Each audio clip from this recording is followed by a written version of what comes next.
itu bukan perasaan. Riya itu adalah ajaran agama. Agama mengatakan riya baru riya, bukan perasaan kita riya.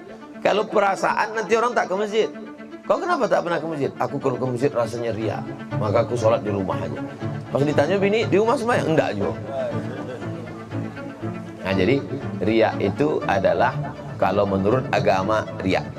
Benar menurut Allah, benar menurut Rasulullah, benar menurut ulama, semua orang mengatakan riya. Kalau tidak, tarkul amal li ajlin nas riya. Tak jadi berceramah karena takut dipuji orang riya. Wal amal li ajlihim syirik. Berceramah karena ingin dipuji orang syirik. Saya ini pendapatnya Imam Hasan Al-Basri ya, menyebutkan bahwa riya itu adalah bukan pamer, tapi melakukan amalan tapi bukan untuk Allah. Contoh, sholat karena lagi ada calon mertua, gitu ya. Bukan pamer jadinya ya. Dan ini bahaya, kenapa? Kita ibadah, satu-satunya zat yang layak diibadahi cuman Allah. Kita pengen rezeki adanya dari Allah, pengen surga Allah yang punya surga, takut neraka cuman Allah yang bisa nyelamatin. Terus kita beribadah bukan untuk Allah, terus minta tolong kepada siapa berarti? Ya Allah nggak mau ngasih ya. Kamu ibadahnya juga bukan untuk saya. Ya. Fawailul lil musallin, celaka orang sholat. Orang sholat masih celaka, apalagi yang tidak sholat. Lihat baik-baik, tadi munafik, sekarang dia nggak munafik, cuman disebut celaka. Fawailul lil musallin, celaka orang sholat. Yang sholat masih mungkin celaka, apalagi yang tidak sholat.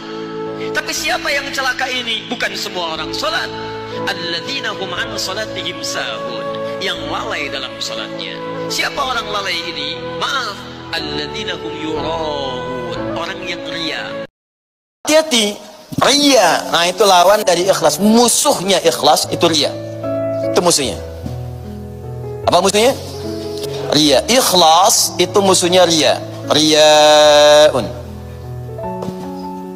Sedangkan riya itu ketika terjadi otomatis menggugurkan amalan. Habis. Anda kebayang nggak?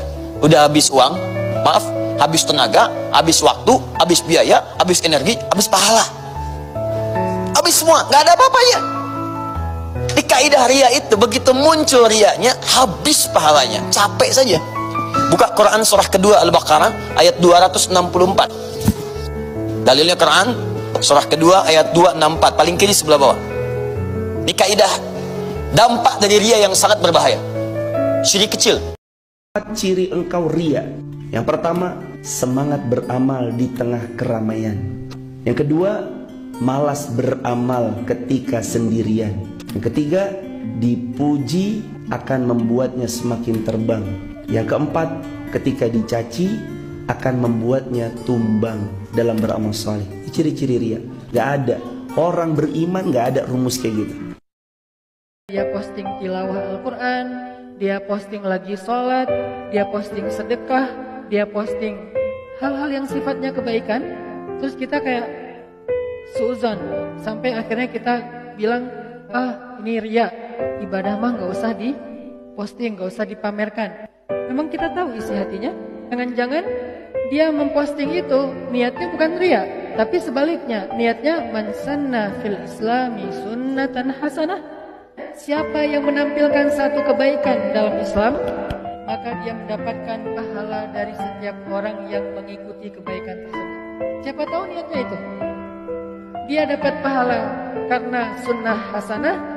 Kita yang mengkomentarinya justru nambah dosa karena ternyata komentar kita keliru. Ada ustadz yang mengisi kajian di tengah-tengah masyarakat, materinya hanya tentang ikhlas dan bahaya riya. Jadi tema kajian hari Senin tentang keikhlasan dan bahaya riya. Nanti Selasa ada lagi kajiannya. Materinya apa? Ikhlas dan bahaya riya. Rabu ikhlas lagi. Kamis ikhlas lagi. Jumat materinya ikhlas lagi. Dan itu aja diulang-ulang tuh. Kenapa? Karena itulah bahaya latennya umat. Jadi yang paling ditakutkan menimpa kita bukan zina, bukan homer, bahaya riya. Itu yang paling takutkan Nabi SAW. Nabi SAW sangat takut dengan hal ini. Kok kita bisa tenang-tenang saja? Riya itu penyakit yang bisa melemahkan ibadah. Jadi kalau orang kebanyakan riya, itu nanti ibadahnya akan lemah. Malas dia. Contoh. Quran surah keempat, An-Nisa, ayat 142. Orang munafik itu, dia mencoba menipu Allah. Padahal dia menipu dirinya sendiri. Dia masih sholat, cuman kalau sholat malas-malasan. Apa diantara sifatnya? Yura'unan nas, dia ria. Sifat orang ria, ibadahnya pun malas. Apa dampak kemalasannya? Wala yadhkurunallaha illa qalila. Kebanyakan orang ria ketika ibadahnya pun akan kelihatan sedikit. Jadi kalau seseorang berbuat maksiat, itu dampaknya akan ada pelemahan kepada ketaatan ibadahnya. Nggak percaya silahkan. Antum belum maksiat, ibadah bisa normal. Sekali maksiat akan malas. Saya itu meskipun kata orang banyak, muhibbin saya banyak, tapi saya insya Allah tidak riya. Saya itu pakai kitab namanya Tasbidul Fuad, itu karangannya Said Abdul Al-Haddad. Ketika beliau punya muhibbin banyak ditanya, bagaimana ya Habib Anda menjaga hati Anda? Jamnya Said Abdul Al-Haddad itu unik. Innama azzamu Allah. Mereka itu sebenarnya menghormati Allah, cuma butuh sarana, dan itu saya. Jadi saya tahu sampean semua itu mencintai Quran, mencintai sunnah Rasul, mencintai hadis-hadis Rasul. Cuma sampean kan karena nggak paham, terus manfaatkan saya. Jadi sebenarnya saya ini korban. Korban. Jadi saya mau riak gimana? Korban kok mau. Bangganya di mana tuh? Sedekah nanti kau riak. Tarkul amal di ajlin nas riak. Tidak jadi beramal karena takut dipuji orang, riak.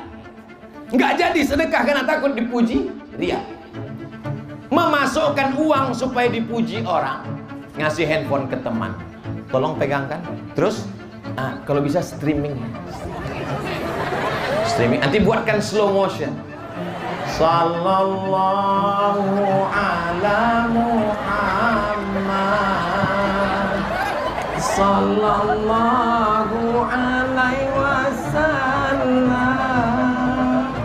Syirik. Wal amal li ajlihim syirik. Tidak jadi beramal karena takut dipuji orang, riya. Beramal karena ingin dipuji orang, syirik. Lalu yang benar bagaimana? Bismillah, jaga hatiku ya Allah. Riya itu kata para ulama, asal katanya ru'yah. Nah ru'yah itu secara fi'il madinya ro'a, ya, ro'a. Artinya pengen dilihat. Jadi orang yang riya, bahasa gampangnya tadi pamer. Ya, lebih simpelnya dan lebih tertatanya lagi, orang riya itu adalah orang yang ketika beramal atau melakukan sesuatu pengen amalnya dilihat, dipandang sama orang lain, itu riya. Bahkan kata para ulama, riya itu juga disebut dengan syirkul asgor, syirik kecil. Jadi ada syirkul akbar, ada syirkul asgor. Syirkul akbar itu apa? Menyekutukan Allah.